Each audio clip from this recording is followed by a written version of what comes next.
Hi, this is Kevin Thomas, and welcome to the At Home Film Festival. Halloween is this week. I love Halloween movies.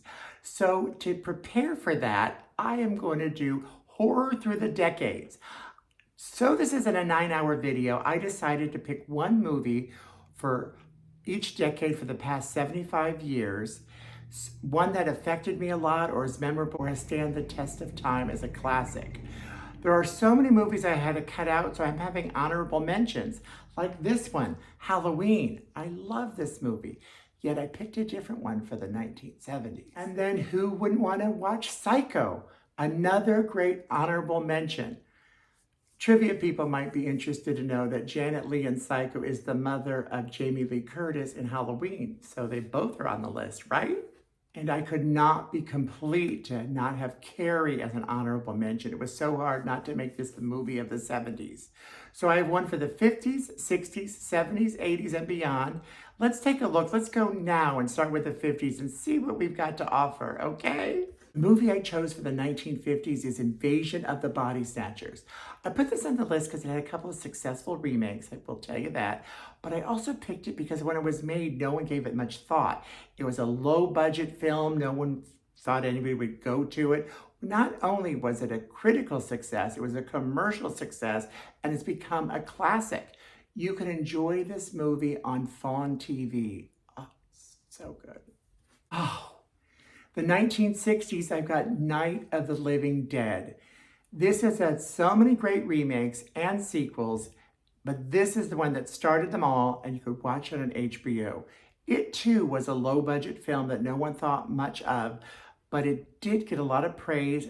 It's now a classic. People go see it all the time.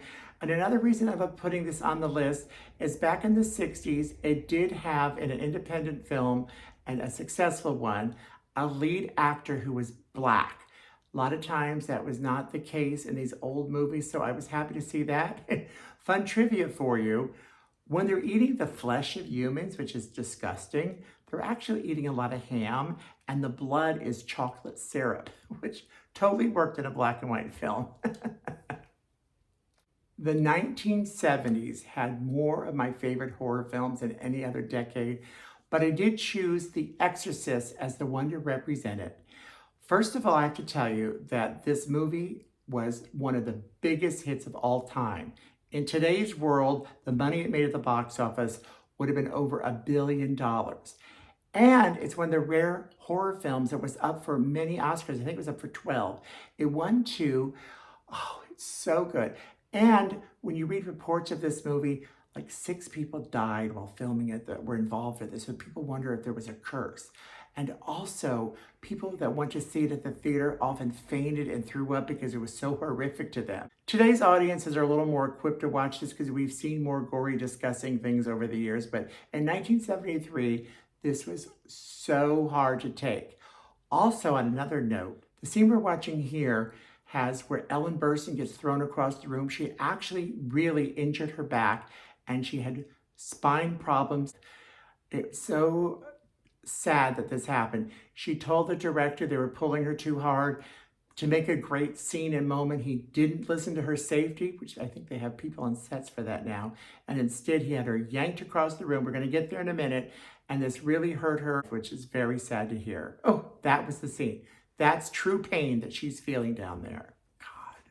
Well, since 1970s had Alien, it was hard to make that the feature. So I'm not saying I'm cheating, but I'm doing Aliens, which came out in the 80s. Aliens, which you could find on HBO, by the way, is better than Alien. In fact, it made more money than Alien. Sigourney Weaver was up for an Oscar, which is another rare thing about horror science fiction films. This movie is so good. She showed her muscle in not only her physical body, but in her acting. This is a really terrific performance and great film from James Cameron. So for the 1990s, I've chosen the movie Scream, which you could find on Paramount+. I love this film not only because every sequel was good except for part 2, and the reboots were great, but this is something that's rarely done in films. Drew Barrymore was listed as the lead actress because she was the most known of the cast, but her character, it's a spoiler, but this movie came in the 90s, so if you haven't seen it, you should blame yourself for not knowing. She was killed before the credits. She's only on screen for maybe up to 12 minutes. A similar situation happened with Psycho and Janet Leigh, but at least Janet Leigh was on for maybe 1/3 or half that film. But Drew Barrymore, this is like her only big scene, and she's about to be a goner. Let's just take it to the end and watch her. So here she is, worrying about the killer with her phone.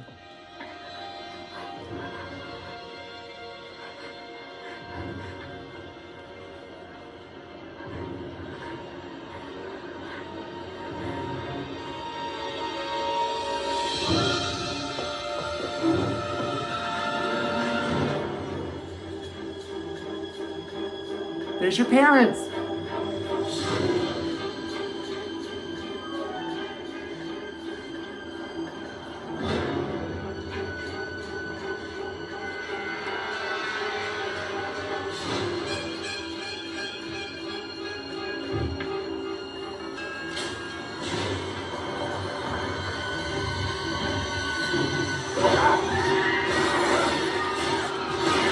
Ooh.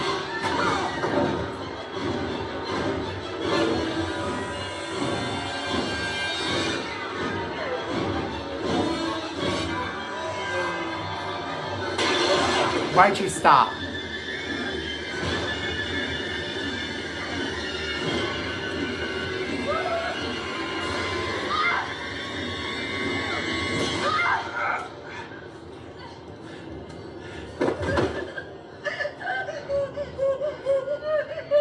He's not done.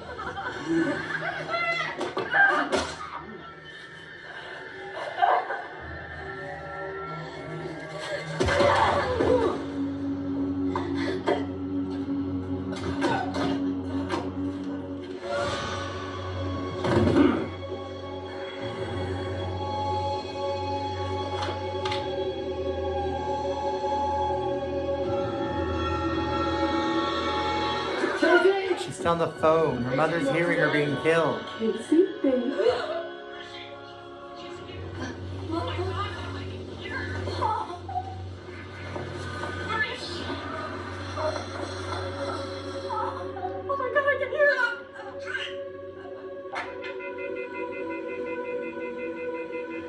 in the car. Drive down to the Mackenzies. Let's go. Call the police.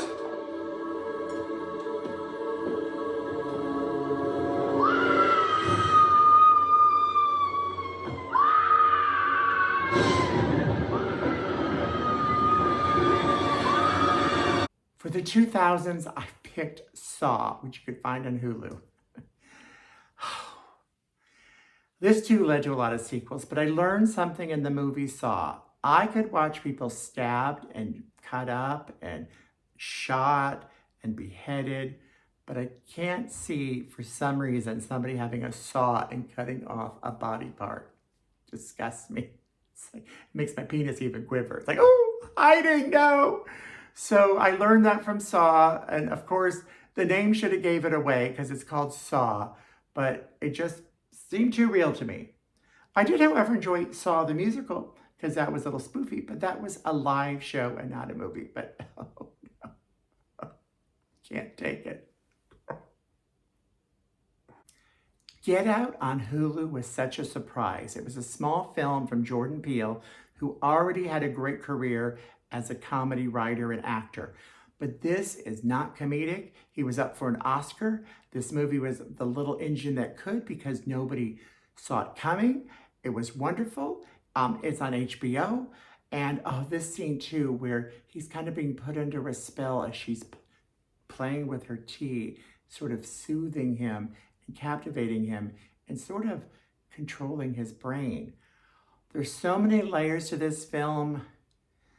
They weren't kidding though when they said, get out, because he should have. Representing the 2020s, of course, is Sinners. You can find it on HBO. This movie has everything going for it. It's a movie about racism. It's a movie about spirits coming to life. It's a movie about voodoo and magic. It's a movie that has musical numbers sang on a stage, all of that rolled together, and you have one terrific film that is on everyone's list to be up for Oscars. It made a lot of money at the box office. It hit me in so many ways. Well, and Michael B. Jordan plays twin cousins, almost like the Patty Duke show. But he's so good in this, and he looks good. Everything about this movie is terrific. And I know we still have half of the 20s left. I still think this would be my movie representing the decade because it's so good in many, many ways. Well, that's our show of the week. I hope you share and subscribe. As we leave, we're having honorable mentions in the comedy department of horror because that can't be forgotten either. I would have did so many other categories, but I had limited time. So one that we never would forget and love is Young Frankenstein. And of course, those lips tell you what it is. It's the Rocky Horror Picture Show, one of the original cult classic films that led to all those midnight screenings. And after decades of all those Living Dead movies, who wouldn't want to see a comedy about it called Shaun of the Dead, which is so funny. So I will be back next week. What's your favorite Halloween or horror film? Let me know below. I know I left out a lot, but there's so limited time and so many movies. Maybe next year I'll do the 1940s and earlier to watch super old classic films because there were a lot then. But I will see you next week, and maybe I will see you on Halloween night.